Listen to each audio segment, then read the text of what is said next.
DJ Amit Tiwari Angika recording studio Rupauli Purnia Bihar. जई तक के गरमी में छूटे पसीनावा, जही तक के गरमी में छूटे पसीनावा, जोरतानी हाथ राजा मानिला कहनावा, घड़िया जा राजा हमर छोरे लुधियानावा, घड़िया जा राजा हमर छोरे लुधियानावा, घड़िया जा ड्यूटी छोरी मोर सजनावा, घड़िया जा ड्यूटी छोरी मोर सजनावा, हमारो अकेले पिया लागे नहीं मनावा, एने छंछनाता हमर सागरो खजनावा, घड़िया जा राजा हमर छोरे लुधियानावा, घड़िया जा राजा हमर छोरे लुधियानावा, घड़िया जा ड्यूटी छोरी मोर सजनावा।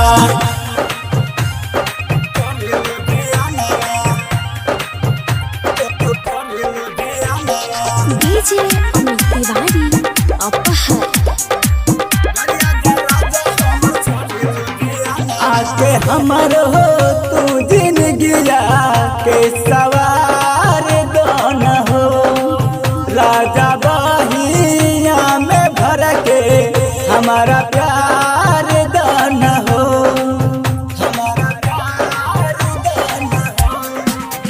आके हमर हो तू जिंदगिया के सवार दोन हो,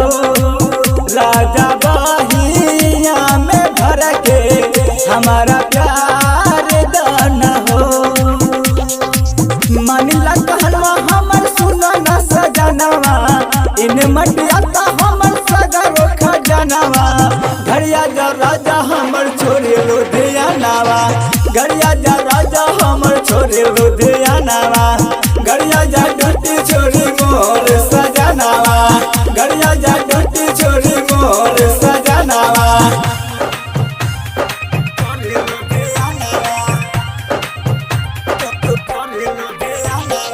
DJ Amit Tiwari Angika recording studio Rupauli Purnia Bihar. सोना बीपेन बलमवा दुखवा फील करहो, जानी हमारो जियल का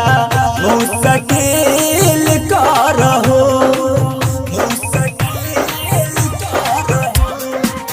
सोना करहन बलमवा दुखवा फील करहो,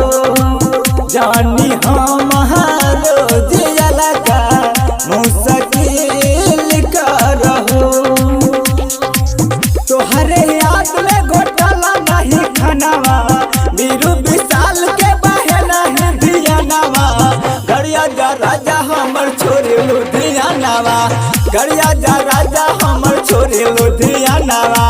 घड़िया जा ड्यूटी छोरी मोहर सजनावा, घड़िया जा राजा हमर छोरे लुधियानावा।